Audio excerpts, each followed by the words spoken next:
우리가 여호와께 노래하며 우리의 구원의 반석을 향하여 즐거이 외치자. 여호와는 크신 하나님이시요 모든 신들보다 크신 왕이기 때문이로다. 아멘. 지난 한 주간도 눈동자같이 지키시며 인도해 주셨음을 감사드립니다. 오늘도 오직 하나님만을 바라보며 정성을 다해 이 예배를 올려드립니다. 우리 예배를 기쁘게 받아 주시옵소서. 예수님 이름으로 기원드리옵나이다. 아멘. 1장 찬송입니다.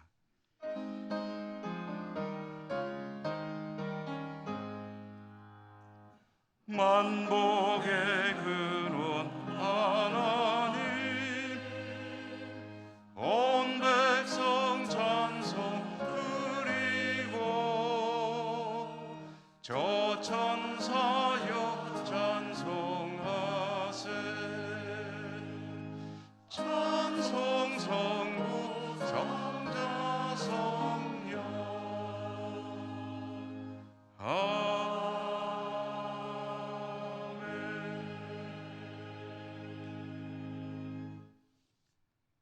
고백의 기도를 드리겠습니다. 자비로우신 주님, 주님 앞에 서서 겸손히 돌아보면 모든 것이 명료해집니다. 지난 한 주간도 주님께서 은혜를 베풀어 주시기에 살 수 있었지만 저희들은 마치 저희들의 힘과 능력으로 사는 것처럼 생각하며 살았음을 깨닫고 고백합니다. 주님의 긍휼과 자비로 삶을 이어올 수 있었음에도 불구하고 마치 나의 의와 거룩함으로 사는 줄 알고 있었음도 고백합니다. 주님, 저희들의 연약함과 부족함을 불쌍히 여기시고 용서해 주옵소서. 이 시간에 계속해서 하나님과 저희들 자신만이 알고 있는 모든 은밀한 죄와 허물들까지 침묵하며 고백합니다.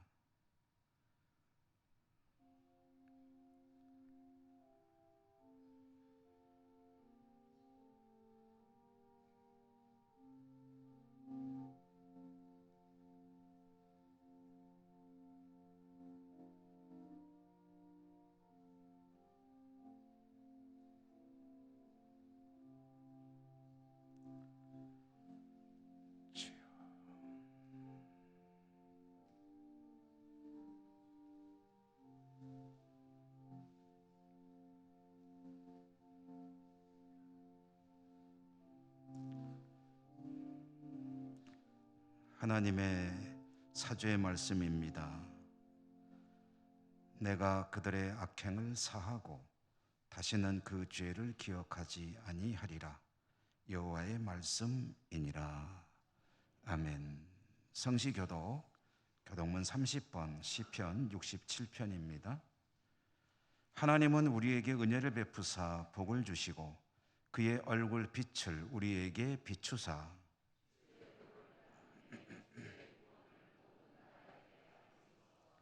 하나님이여 민족들이 주를 찬송하게 하시며 온 백성은 기쁘고 즐겁게 노래할지니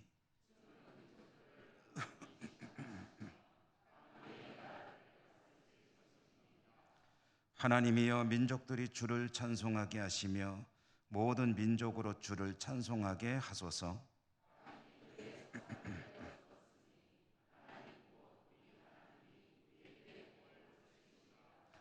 하나님이 우리에게 복을 주시리니. 아멘. 사도신경 신앙 고백합니다. 나는 전능하신 아버지 하나님, 천지의 창조주를 믿습니다. 나는 그의 유일하신 아들, 우리 주 예수 그리스도를 믿습니다. 그는 성령으로 잉태되어 동정녀 마리아에게서 나시고 본디오 빌라도에게 고난을 받아 십자가에 못 박혀 죽으시고 장사된 지 사흘 만에 죽은 자 가운데서 다시 살아나셨으며 하늘에 오르시어 전능하신 아버지 하나님 우편에 앉아 계시다가 거기로부터 살아있는 자와 죽은 자를 심판하러 오십니다. 나는 성령을 믿으며 거룩한 공교회와 성도의 교제와 죄를 용서받는 것과 몸의 부활과 영생을 믿습니다. 아멘. 67장 찬송입니다.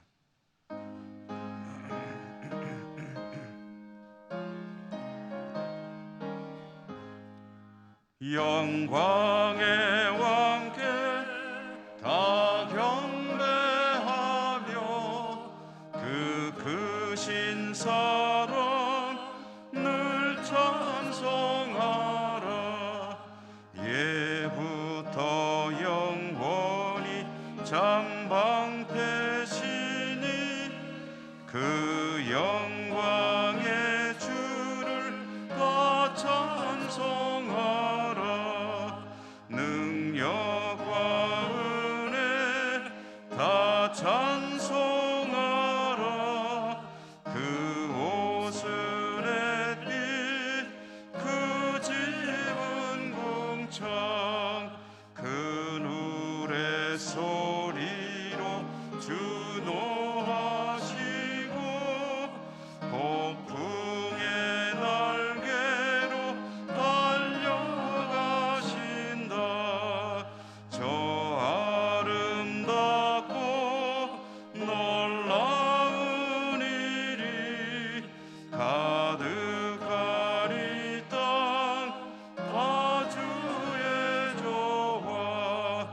그 힘찬 명령에 더 잡히나니 저 푸른 바다는 옷자락이라.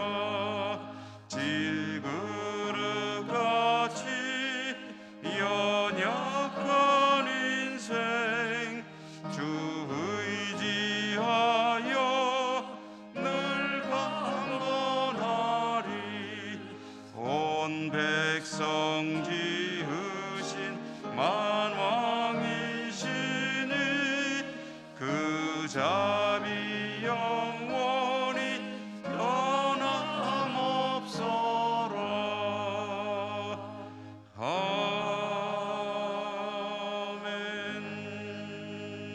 아멘. 황칠한 장로님 기도 인도하시겠습니다.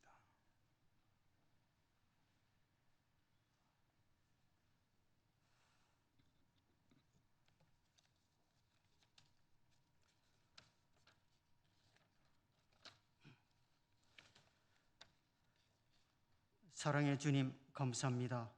우리를 사랑하셔서 한없는 은혜와 사랑으로 함께 하시고 오늘 또 주님을 만나 뵙는 거룩한 성전으로 인도해 주셔서 감사합니다. 이 시간도 정성과 마음을 다하여 하나님께 예배를 올려드립니다. 기쁘게 받아주시고 하나님을 영광스럽게 하옵소서. 고마우신 주님, 금년에도 어느덧 추수와 결실의 계절을 맞이하였습니다. 우리 교회와 각 기관과 가정에서는 이런 봄부터 정성껏 씨앗을 뿌렸습니다. 천재지변과 이상기온으로 많은 어려움도 있었지만 주님께서 변함없는 사랑과 은혜를 베푸셔서 상가들에는 오곡백과가 무르익어 이제 낯을 기다리고 있습니다. 내가 노력한 만큼 소중한 결실을 거두게 도와주시고 오직 하나님께 영광과 감사만 돌리게 하여 주시옵소서. 코로나의 종식이 가까워지고 있다는 이 학기의 기쁜 소식을 들으면서 그동안 저희들의 약한 믿음을 연단시켜 주시고 하나님께 더 가까이 갈 수 있도록 인도해 주신 것 감사합니다. 아무리 과학과 이야기 발달하고 생활이 윤택해져도 하나님의 사랑과 은혜가 없다면 빈수리에 불과하고 영혼의 목마름도 해소할 수 없다는 이 위대한 진리를 다시 한번 깨닫게 도와주시고 하나님을 외면하고 살아가는 수많은 영혼과 형제자매를 주님의 품으로 인도하는 데 최선을 다하는 저희들이 다 되게 하여 주시옵소서. 교회생활, 신앙생활을 통하여 기쁨과 행복을 얻고 나의 작은 헌신과 생김을 통하여 국가와 교회와 가정이 변화되는 하나님의 놀라운 은혜의 역사가 일어나게 도와주시옵소서. 병상의 한우들에게 희망과 용기를 주시고 아프고 멍든 가슴으로 하루하루를 힘들게 살아가는 모든 신명들을 하나님 만나주시고 위로하여 주시옵소서. 사랑하는 우리 교회가 이들을 위한 평안과 회복의 안식처가 되게 하여 주시옵소서. 사랑하는 담임 목사님의 영주노회 노회장의 임기를 영광스럽게 마칠 수 있도록 인도해 주신 하나님 감사합니다. 목사님의 건강과 영성을 지켜주시고 이 시간도 전해주신 하나님의 말씀을 기쁜 마음으로 잘 받아들여 우리들의 삶이 더욱 복되고 건강해지는 은혜의 역사도 있게 하여 주시옵소서. 호산나 찬양되어 아름다운 찬양을 기쁘게 받아주시고 교회를 섬기고 봉사하는 모든 손길들을 축복하여 주시옵소서. 전쟁과 기아와 태풍으로 고통받고 있는 지구촌 곳곳에 하나님의 사랑과 복음으로 회복되게 도와주시고 협력하는 선교지마다 주님의 크신 뜻이 이루어지게 하여 주시옵소서. 함께하지 못한 교우들과 국내외로 흩어져 생활하는 사랑하는 가족들을 눈동자처럼 지켜주시고 후반기에 계획된 우리 교회의 여러 가지 행사와 일정 위에 주님 함께해 주시고 축복하여 주시옵소서. 아름다운 한글을 주신 하나님 감사합니다. 이 모든 말씀 거룩하신 예수님 이름으로 기도드립니다. 아멘.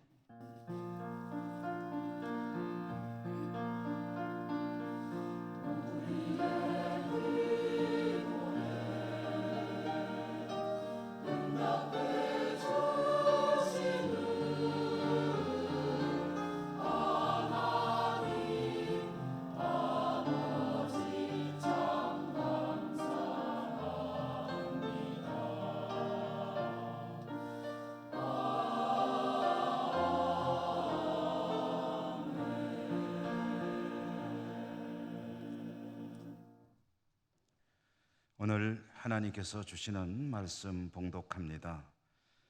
신약성경 요한계시록 2장, 오늘은 24, 25, 26절 세 절의 말씀을 봉독하겠습니다. 두아디라에 남아있어 이 교훈을 받지 아니하고 소위 사탄의 깊은 것을 알지 못하는 너희에게 말하노니 다른 짐으로 너희에게 지울 것은 없노라.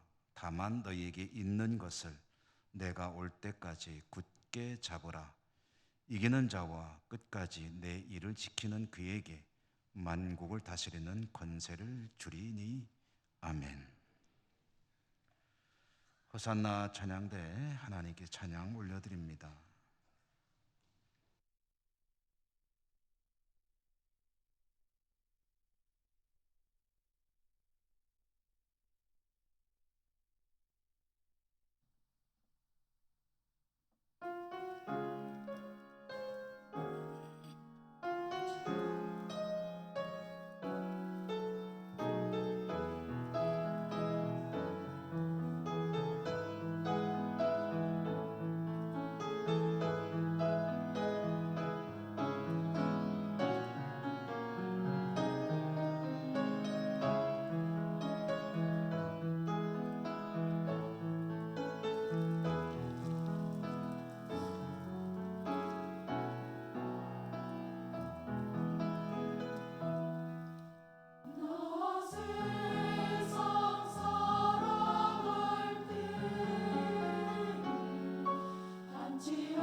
오늘도 하나님을 예배하는 여러분 모두를 진심으로 축복합니다.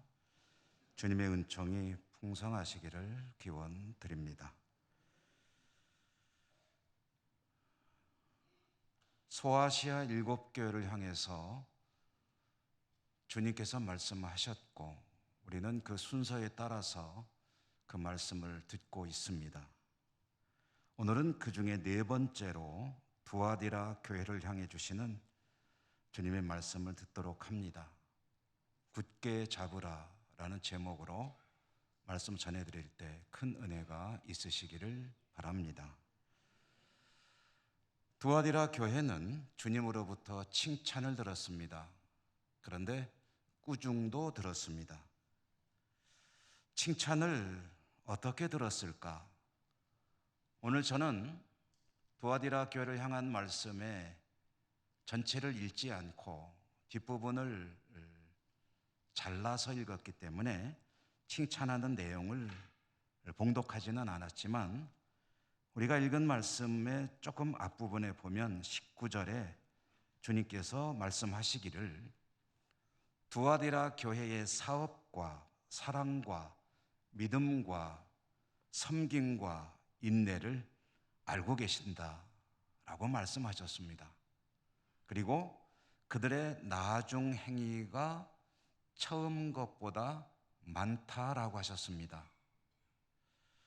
이것은 칭찬입니다. 조금 풀어서 말씀해 본다면 두아디라 교회는 주의 일에 힘쓰는 교회였다. 사랑, 믿음, 섬김, 인내 이런 일들에 정말 애쓰고 있었고 그리고 처음보다 나중이 점점 좋아지는 진보하는 모습을 보이고 있었다. 참 바람직하지 않습니까? 열심히 애쓰고 노력하는 것도 좋은데 처음보다 점점 발전하는 모습을 보인다는 것은 더 중요한 것이죠. 그러므로 칭찬 들을 만한 교회였습니다. 자, 그런데 이렇게 칭찬을 들을 때 그 칭찬에 취해 있으면은 그것은 썩 좋은 것이 아닙니다. 칭찬을 들었다면 그것은 뒤로 미루어 두는 것이 좋습니다. 주님을 믿고 사는 일에 칭찬을 들었다면 그것은 주님께서 그동안 은혜를 주셔서 내가 그렇게 할 수 있었습니다 라고 고백하고 그것은 더 이상 돌아보지 아니하고 혹시라도 모자란 것 부족한 것이 없었는지 그것을 찾아서 그 일에 더 힘쓴다면 더 주님께서 칭찬하시는 그런 신앙의 삶을 살 수가 있겠죠. 마침 두아디라 교회는 칭찬도 들었지만 꾸중도 들었기 때문에 그 꾸중 들은 내용을 더 힘써 보완하며 믿음의 길을 달려간다면 주님이 더 기뻐하시고 더 칭찬하시는 교회가 되지 않겠습니까? 19절에서 칭찬의 말씀을 하신 주님께서는 20절에 보니까 두아디라 교회를 향해서 아쉬움을 가득 안고 책망하시는 말씀을 하시는데요. 책망하시는 내용이 뭐냐 하고 보니까 이세벨을 용납하고 있다. 너희가 이세벨을 용납하고 있는 일에 대해서는 책망을 들어야 된다라고 말씀을 하십니다. 그러니까 두아디라 교회에는 주님께서 이세벨이라고 부르시는 그런 사람이 있었습니다. 이 사람이 교회를 어지럽히고 있었습니다.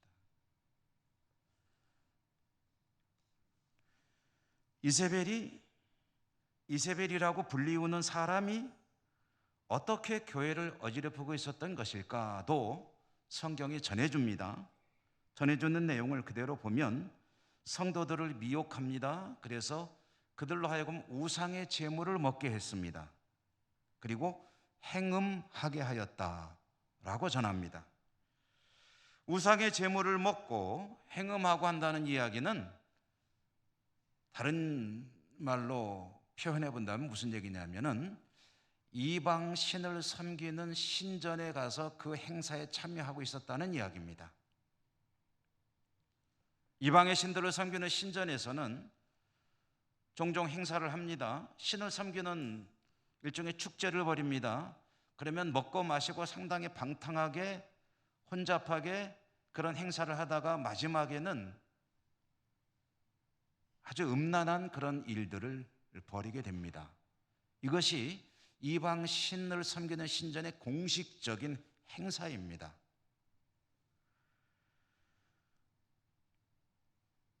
교회는 결코 그런 일에 관여하지 않죠. 그런데 두아디라 교회에 이세벨이라고 주님께서 부르시는 한 사람이 있는데 그 사람이 성도들을 미혹해서 그런 행사에 같이 참여하고 있었다라는 이야기입니다. 그러면 교회는 어떻게 해야 됩니까? 그런 행위를 하는 사람을 적절하게 대처해야 되는 거죠. 다른 것도 아니고 성도들을 이방 우상에게로 끌고 가서 신앙의 길을 벗어나 탈선하게 만드는 그런 행위를 하는 사람이 있다면 그 사람을 적절하게 제재를 하든지 아니면 뭔가 조치를 취해야 되는 거죠. 그런데 그렇게 하지 않고 있었다. 그 일은 야단 맞아야 된다. 주님께서 말씀하시는 겁니다. 우리가 지난주에 말씀을 들었던 버가모 교회에서도 그런 일이 있었습니다. 버가모 교회에 대해서는 주님께서 말씀하시기를 발람의 교훈을 가르치는 사람들에게 미혹되어 우상을 섬기고 우상의 신전에 가서 방탕한 행위를 일삼고 음란한 행위에 휩쓸려 타락의 길을 걷는 이들이 있다. 그러므로 겉으로는 괜찮은 것 같은데 속으로는 병들어가고 있다라는 말씀을 하셨는데요. 사실 그와 별로 다르지 않은 일들이 두아디라 교회에서도 벌어지고 있었다. 그런데 주님께서 책망하시는 것은 그런 일을 공개적으로 활개치며 벌이고 있는 이세벨이라고 하는 사람을 그냥 두고 있다는 사실에 대해서 책망하시는 겁니다. 그러면 이 이세벨이라고 불리는 사람은 어떤 사람이었을까? 이세벨, 당연히 이 이름은 실명은 아닐 것입니다. 이세벨이라고 하는 이 이름은 구약 성경에 나오는 사람 이세벨의 이름을 빌려온 것입니다. 그러니까 구약 성경에 나오는 이세벨 같은 일을 하고 있는 사람이다라는 의미에서 두아디라 교회의 이세벨이라고 부르는 거죠. 그러면 구약 성경에 나오는 이세벨이란 어떤 사람이고 그는 무슨 일을 했던 것일까? 열왕기에 보면 북왕국, 이스라엘이 남과 북으로 분단됐던 때가 있죠. 지금 우리나라처럼. 그럼 북쪽에 있는 나라를 북왕국 이스라엘이라고 부르지 않았습니까? 북왕국 이스라엘의 왕은 아합이었죠. 그 아합의 왕비가 이세벨이었습니다. 이세벨은 원래는 북왕국 이스라엘의 위쪽에 있는 나라 시돈이라고 하는 왕국의 공주였다가 이스라엘로 출가해 와서 아합의 아내가 되었고 북왕국의 왕비가 되었습니다. 그런데 북왕국 이스라엘의 왕비가 되자 자신의 본색을 드러냈는데 그는 하나님의 나라, 하나님의 백성인 이스라엘을 자기 친정 나라인 시돈의 신인 바알을 섬기는 나라로 변질시켜 버린 사람입니다. 무서운 사람이죠. 여성인데 한 나라의 신을, 하나님을 섬기던, 여호와 하나님을 섬기던 이 나라를 바알을 섬기는 나라로 확 바꿔버린 것이 이세벨이었습니다. 따라서 두아디라 교회의 이세벨이라고 불리우는 이 사람은 우선 여성일 것입니다. 그리고 주님의 몸된 교회 성도들을 주님으로부터 이탈시켜서 점차로 이방신 우상을 섬기는 그런 사람들로 만들어가고 있는 사람이었다라는 것을 알 수가 있습니다.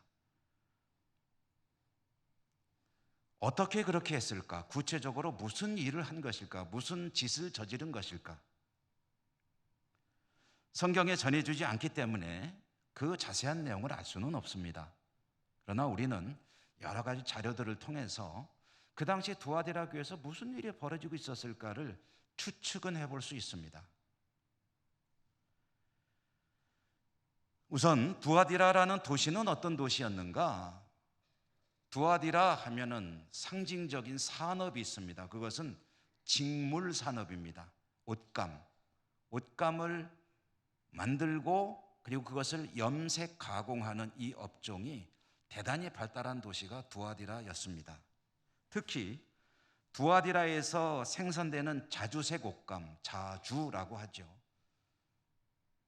자주색 옷감은 그 색상이 너무나도 오묘하고 아름답고 감도 좋아서 당시 전 세계적인 명품, 각 나라의 왕족들이나 입을 만한 그런 굉장한 명품을 만들어내는 도시가 이 두아디라였습니다.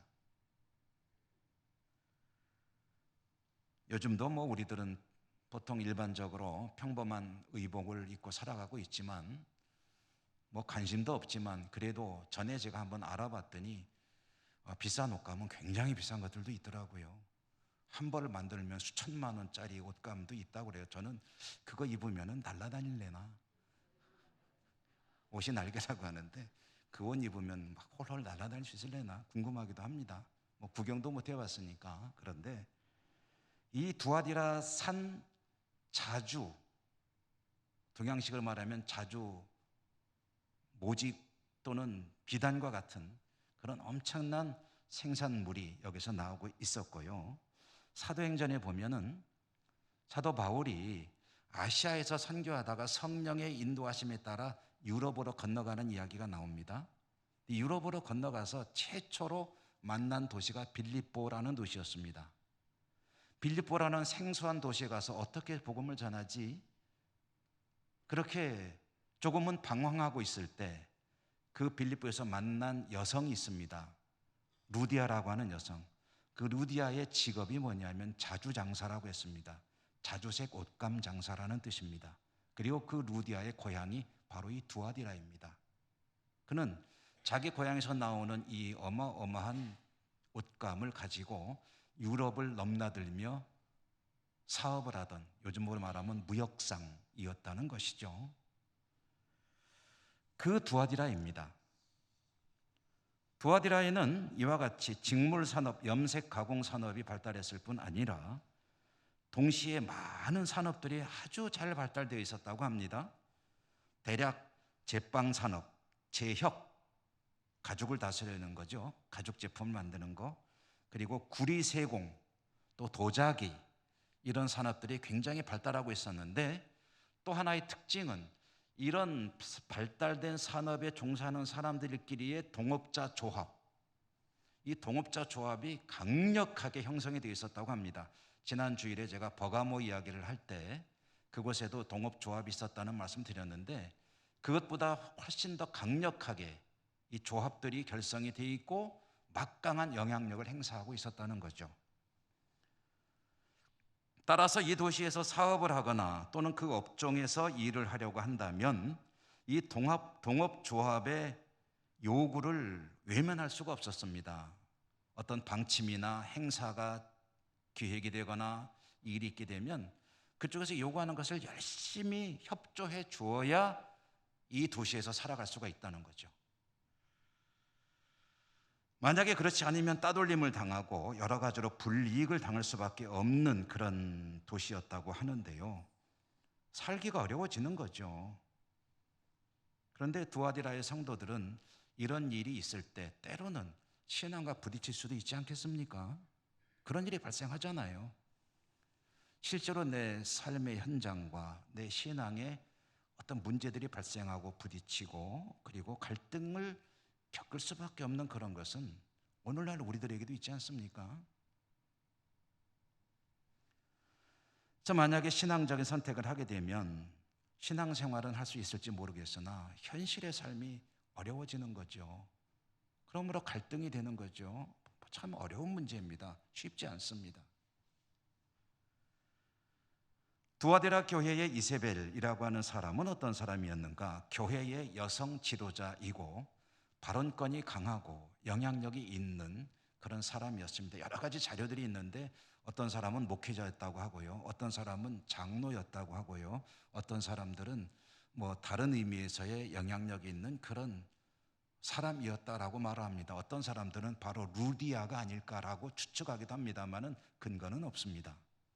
어찌 됐든 두아디라 교회에서 입김이 강한 여성, 소위 주님께서 이세벨이라고 불리는 사람이 있는데, 그래서 교회 성도들이 그의 말을 존중하고 잘 따르고 있는데, 이런 현실적인 문제로 신앙적인 갈등이 생긴 이들이 이 이세벨을 찾아가서 조언을 구하면 이세벨은 어떻게 그들에게 조언을 주었느냐 하면은, 혹 주님의 말씀에 어긋나는 일이 있더라도 현실을 무시할 수 없지 않느냐, 가라는 거예요.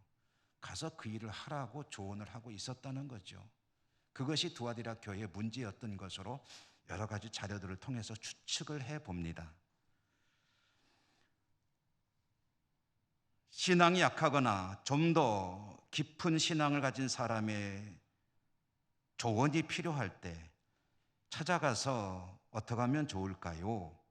라고 물어보게 되면 성도들로 하여금 교회 지도자는 올바른 신앙의 길을 가도록 가르쳐주고 기도해주고 그들을 인도해 도움을 줘야 하는데, 그런 것이 아니라 우상을 섬기는 현실의 길을 따르도록 미혹하고 있었고, 그것은 결론적으로 성도로 하여금 하나님을 떠나게 하는 그런 일이었는데, 그 일을 하는 한 사람이 있었고, 그렇게 하더라도 그것을 그대로 방치하고 있었다. 이것이 두아디라 교회가 야단맞은 내용입니다. 여러분, 이 말씀을 제가 묵상하다가 그런 생각을 해보았습니다. 우리들도 신앙생활을 하면서 많은 신앙적인 이야기들을 나누기도 하고 때로는 조언을 하기도 하잖아요. 특별히 교회에 영향력 있는 그런 분들은 이런 조언 한마디 하는 것을 정말 조심해야 됩니다. 신중해야 합니다. 생각 없이 한 말 한마디 때문에 어쩌면 그 사람의 신앙 노선에 큰 혼선이 올 수가 있습니다. 시행착오도 있을 수 있습니다. 그리고 자칫하면은 신앙의 길에서 한참 멀리 벗어나는 일도 있을 수 있습니다. 제일 좋은 조언은 무엇일까요? 직접 하나님께 기도하고 말씀 가운데 답을 찾도록 돕는 것이 가장 좋은 방법입니다.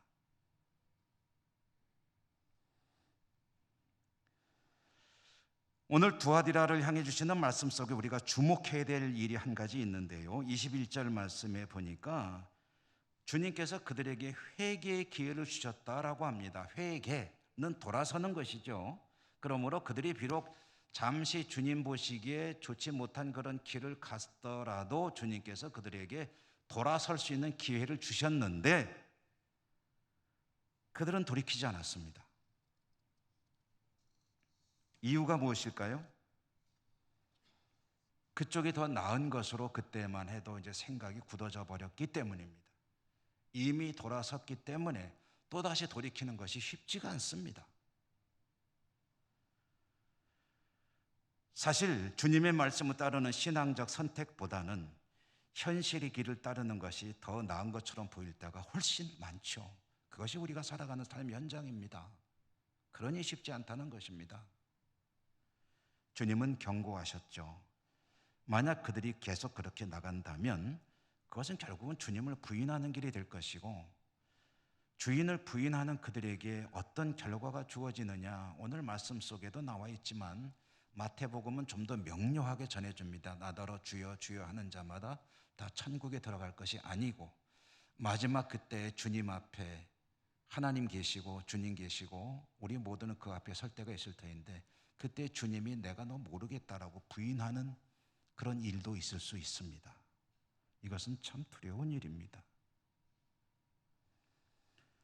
두아디라의 성도들, 그들은 이세벨의 가르침에서 돌이켜야 했습니다.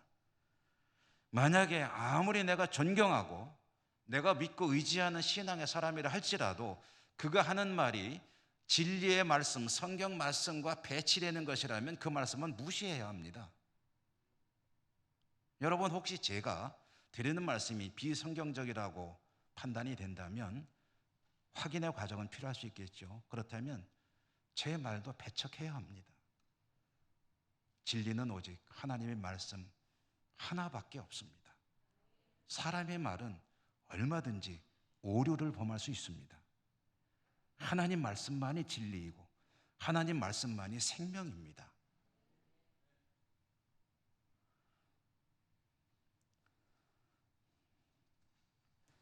신앙을 지키며 세상을 사는 것이 쉽지 않다는 것이 참 우리의 딜레마죠. 어려운 문제죠. 그렇지만 반드시 지켜야만 하는 길이 있고 가야만 하는 길이 있습니다. 이것을 저는 기차에 비유해 보고 싶습니다. 기차는 아무 데나 갈 수가 없습니다. 정해진 철로로만 가야 합니다. 그리로 갈 때 기차 본인의 길을 목적지를 향해 잘 갈 수가 있습니다. 만약에 그 길이 위험해 보이고 혹시라도 문제가 있는 것 같아서 정해진 철로를 벗어난다면 여러분 그것을 뭐라고 합니까? 기차가 선로를 벗어나는 걸 뭐라고 하죠? 탈선이라고 하죠. 탈선. 그렇습니다. 탈선한 기차는 아무짝에 쓸모가 없습니다. 목적지로 갈 수도 없습니다. 자신도 멸망합니다. 그 안에 타고 있는 모든 사람들의 생명을 앗아갈 수도 있습니다. 길을 잘 가야 합니다. 마땅히 가야 할 길은 가야지 벗어나게 되면 큰일 나는 겁니다. 두아디라의 성도들, 그들은 나름대로 애쓰고 수고해서 칭찬도 들었습니다. 그들은 주님을 사랑했습니다. 주님 앞에 성실했습니다. 섬김에 최선을 다해 오고 있었습니다. 시련이 있지만 믿음으로 잘 견뎌냈습니다. 그런데 거짓 가르침에 오염되고 있었습니다. 현실과 조금씩 타협하고 있다 보니 더 중요한 일, 돌이킬 기회가 주어졌음에도 불구하고 그것도 외면해버리고 마는 그런 굳은 마음이 되어버렸습니다.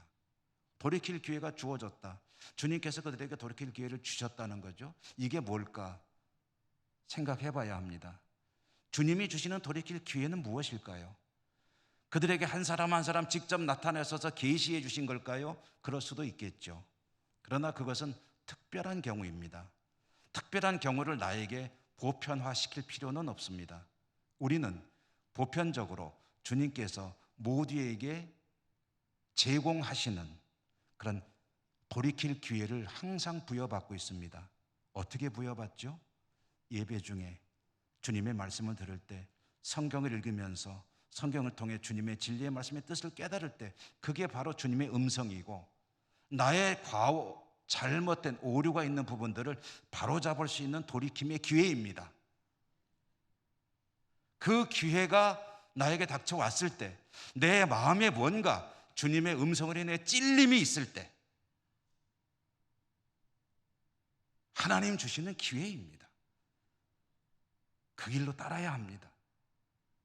그러지 않고 여전히 내 입장 때문에 명백하게 주님께서 원하시는 길을 벗어나고 있음에도 불구하고 내 현실 때문에 그 길을 계속 간다면 두아디라 성도들이 범하고 있는 과오를 오늘 이 시대 우리들도 반복하고 있다는 이야기가 됩니다. 스스로를 위로하는 것이 필요하지만 진리를 벗어나는 스스로를 위로하는 것은 멸망의 길로 가는 겁니다. 단호할 때는 단호해야 합니다. 주님께서 두아디라 성도들 향해서 권고하시죠. 그래서 결론은 명료해집니다. 오늘 우리가 받은 말씀이 그 내용입니다. 특별히 25절에 보니까 오늘 말씀의 제목 굳게 잡으라, 굳게 잡으라라고 말씀하십니다. 무엇을 굳게 잡죠? 너희들에게 새로운 것을 짐을 부과하지는 않겠다. 뭐 색다른 것이 뭐가 있겠느냐는 이야기입니다. 지금까지 잘 해오고 있지 않았느냐? 그것을 더욱 굳게 붙잡으라. 딴 데로 눈 돌리지 말고 지금까지 그것이 옳다고 생각했던 그것을 꼭 붙잡고 그 길을 더 성실하게 열심히 걸어가라. 그들이 잘해오고 있던 것이 무엇이었죠? 좀 전에 우리가 알아보지 않았습니까? 그들은 믿음을, 주님을 향한 사랑을, 봉사를, 인내를 열심히 잘 해오고 있었습니다. 처음보다 나중에 좋아지는 모습을 보이고 있었습니다. 그래서 주님이 칭찬하셨죠. 그것을 꽉 붙잡고 그리고 그 길을 열심히 달려가야 한다. 그렇게 힘을 낼 때 주님은 그들에게 이렇게 약속하십니다. 새벽 별을 너희에게 주리라. 새벽 별을 너희에게 주리라. 여러분, 새벽 별을 주신다는 게 또 무슨 뜻일지 한번 생각을 해봐야 되겠죠. 새벽 이전에는 밤이죠. 밤은 어둡죠. 근데 가장 어두운 때가 언제죠? 새벽이 오기 전, 먼동이 트기 직전, 그때가 가장 칠흑같이 어두울 때라고 하죠. 그런데 가장 어두운 그때에서 조금 지나면 먼 동이 트기 시작합니다. 멀리서 이제 태양의 빛이 서서히 올라오기 시작합니다. 그리고 새벽 별이 등장합니다. 따라서 새벽 별이 가지는 의미는 어두움을 헤치고 나타나는 한 줄기 빛입니다. 그것은 흑암을 헤치고 나타나는 희망입니다. 소망이고 죽음의 세계, 흑암의 세력을 깨고 등장하는 생명의 빛입니다. 그게 새벽 별입니다. 여러분, 죄로 물들어서 멸망할 수밖에 없는 이 흑암의 세상에서 저와 여러분 우리에게 생명을 주시는 유일한 희망이 어디에 있습니까? 우리의 생명이 되시는 유일한 희망, 그것은 우리 주 예수 그리스도 한 분뿐인 줄로 믿습니다. 주 예수 그리스도, 그래서 그분이 새벽별입니다. 너희가 믿음의 도리를 굳게 지키고 믿음을 살아가노라면 내가 내 자신을 너희들에게 주겠다는 말씀입니다. 나를 너희에게 주겠다. 이 말은 다른 말로 하면 내가 항상 너희와 동행하며 너희의 삶을 지켜주고 너희의 신앙을 지켜주고 너희들의 일생을 구원으로 인도해 가겠다라는 말씀입니다.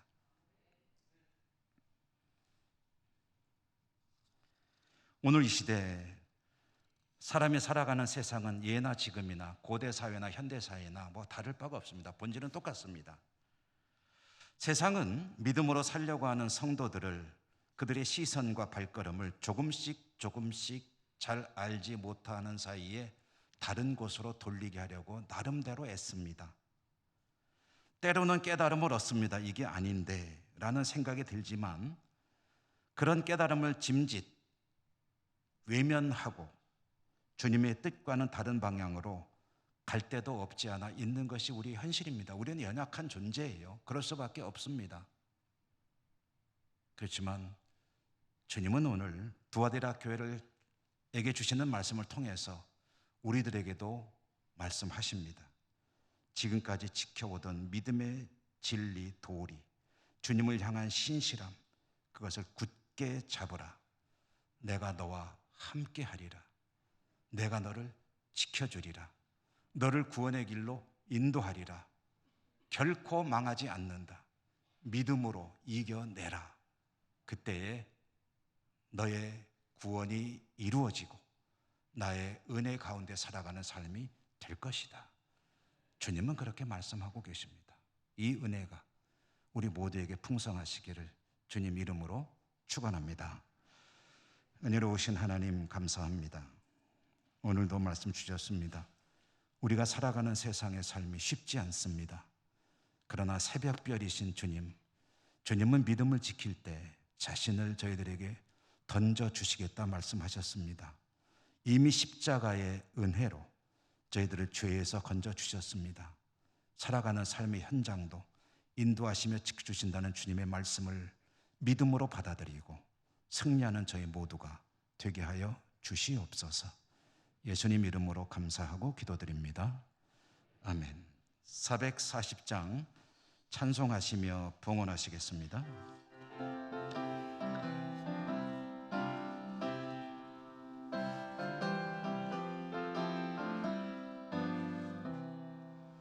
어디든지 예수 나를 이끌며 어디든지 예수 함께 가려네 예수 함께 가니 가면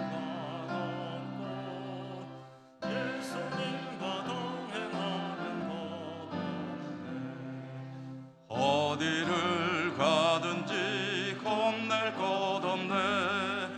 어디든지 예수 함께 가려네.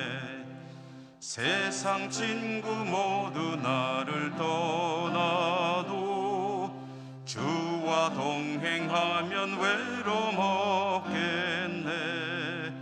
가는 길이 위태하고 험해도 어디든지 예수 함께 가려네.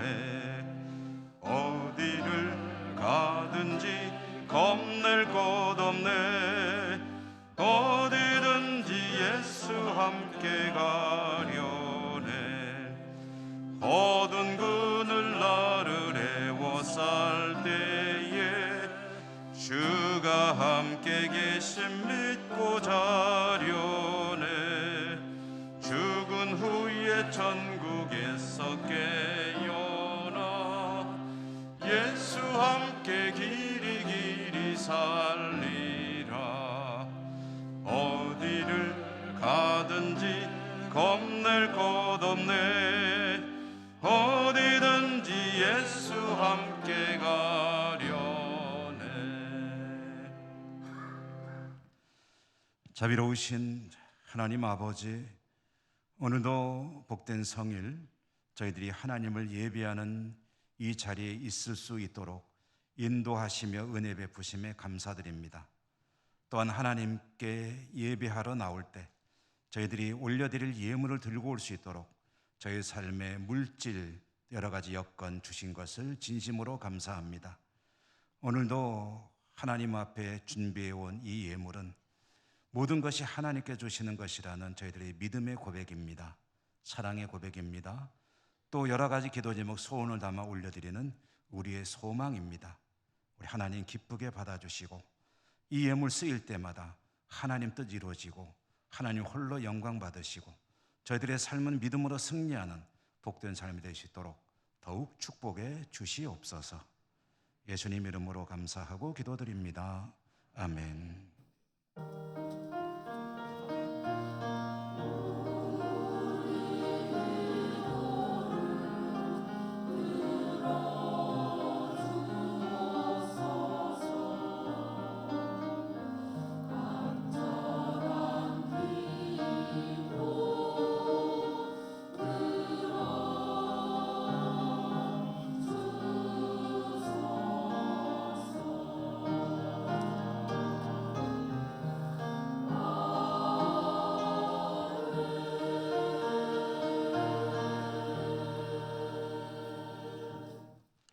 교회 소식 전해드립니다. 오늘 오후 예배는 권사회 헌신 예배, 강사로는 이웃교회인 소망교회 구수정 목사 오셔서 말씀 전해주십니다. 월삭 새벽 기도회는 잘 마쳤습니다.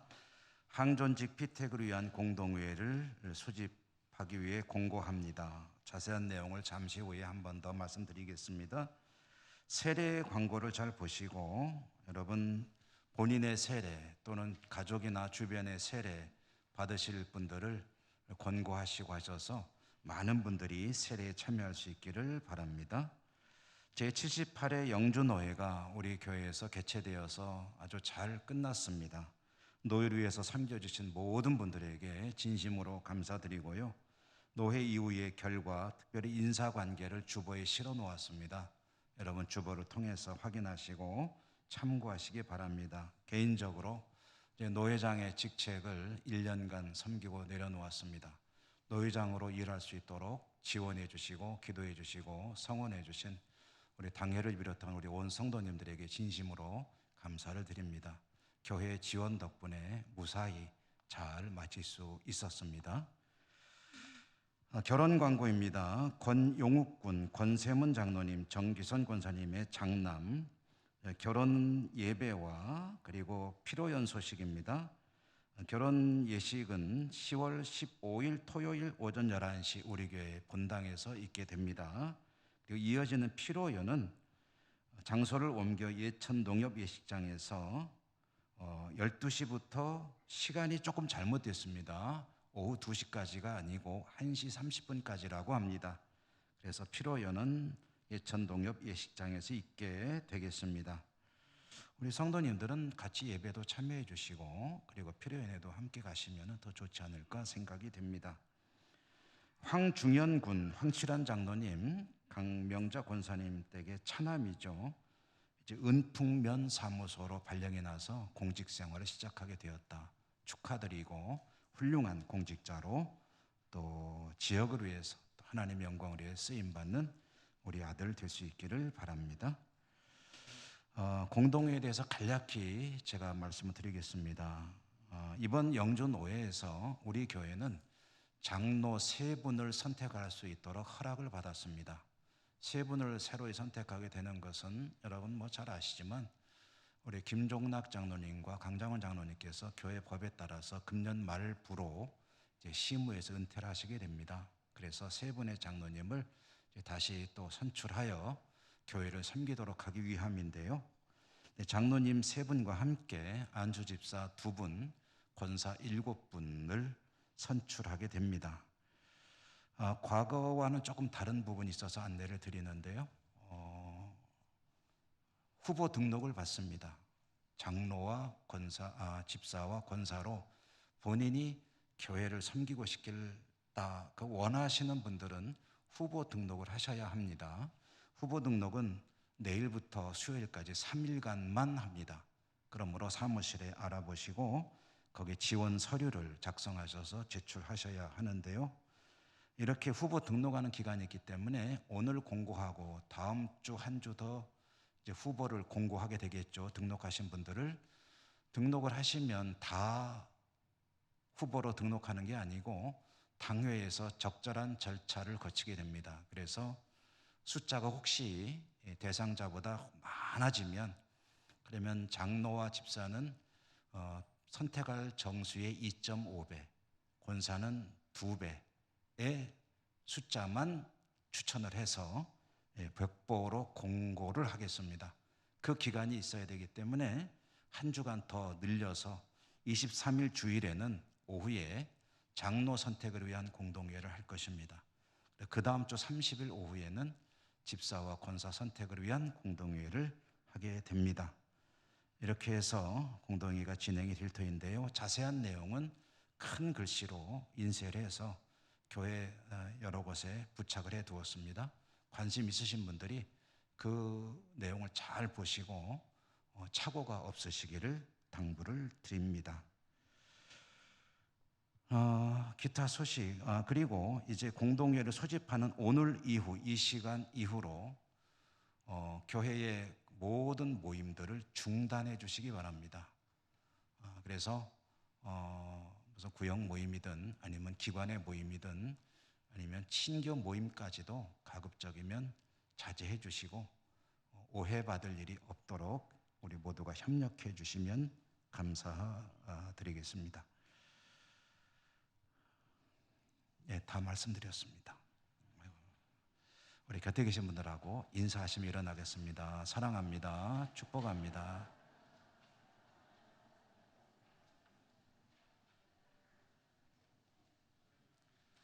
주 기도송과 축도로 예배를 마치겠습니다.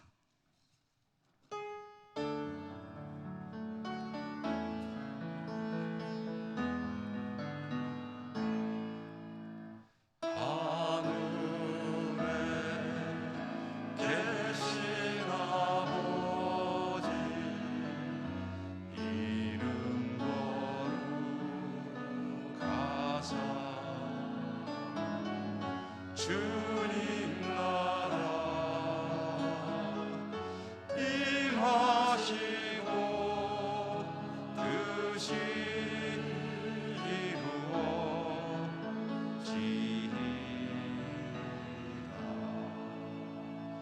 일용할 양식 주시고 우리들의 근죄를 다 용서하옵시고 또 시험에 들게 마시고 악에서 구원하소서. 내게 주의 나라 주의 권세 주의 영광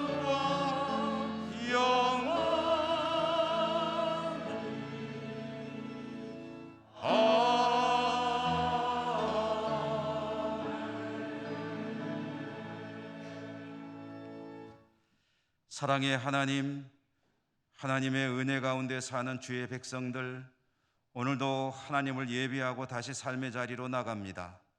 어디를 가든지 주님 손, 주님 옷자락 굳게 잡고 믿음으로 승리하는 주의 백성들 다 되게 하여 주옵소서. 여러 곳에 흩어져 살아가는 우리 사랑하는 가족들 있는 곳마다 하나님 눈동자와 같이 지켜주시며 은혜 내려주시고 축복해 주시옵소서. 예수님 이름으로 감사하고 기도 올리옵나이다. 아멘. 주 예수 그리스도의 은혜와 하나님 아버지 사랑과 성령님 교통하심이 주의 백성들 머리머리 위에와 모든 삶의 자리 위에 항상 함께 하시옵기를 축원하옵나이다. 아멘.